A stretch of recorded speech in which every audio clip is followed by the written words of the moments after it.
حاضر ہوں شاہ نواز۔ اس سے پہلے جس قسط کے بارے میں ہم ذکر کر چکے ہیں اس کا عنوان تھا کسی بھی گم شدہ چیز کا پتہ لگانا اور کسی بھی لاپتہ شخص کے بارے میں معلومات حاصل کرنا۔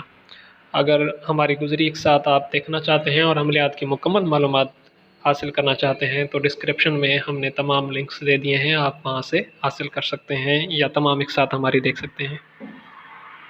چلتے ہیں آج کے اپنے ٹاپک کی طرف۔ آج کا ہمارا ٹاپک ہے ہر مطلب کے لیے ایک ہی نقش کو استعمال کرنے کا طریقہ۔ یہ بہت ہی زبردست اور کافی بار آزمودہ شدہ نقش ہے۔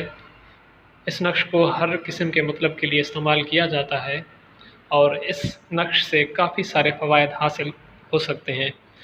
کہتے ہیں کہ سمجھدار کے لیے اشارہ ہی کافی ہے۔ تو چلتے ہیں اس کے طریقہ استعمال کے لیے۔ اگر آپ نے محبت کے لیے لکھنا ہے تو مطلوب کو گھول کر پلائیں، اور اگر کسی دشمن پر فتح حاصل کرنی ہے تو اس نقش کو لکھ کر اپنے بازو میں باندھیں، اور کسی مفرور کی واپسی کے لیے استعمال کرنا ہے تو اس نقش کو لکھ کر کسی درخت پر لٹکائیں۔ اپنے کاروبار یا اپنے دکان کی ترقی کے لیے اس نقش کو لکھ کر اپنے دکان کی دیوار پر لگائیں تو انشاءاللہ آپ کی روزی میں برکت ہوگی۔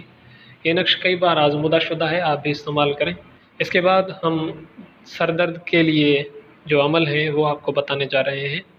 اگر آپ نے ابھی تک ہمارے چینل کو سبسکرائب نہیں کیا تو ہمارے چینل کو سبسکرائب کر دیں اور ساتھ میں دیا گیا بیل آئیکن کا بٹن اسے کلک کر دیں۔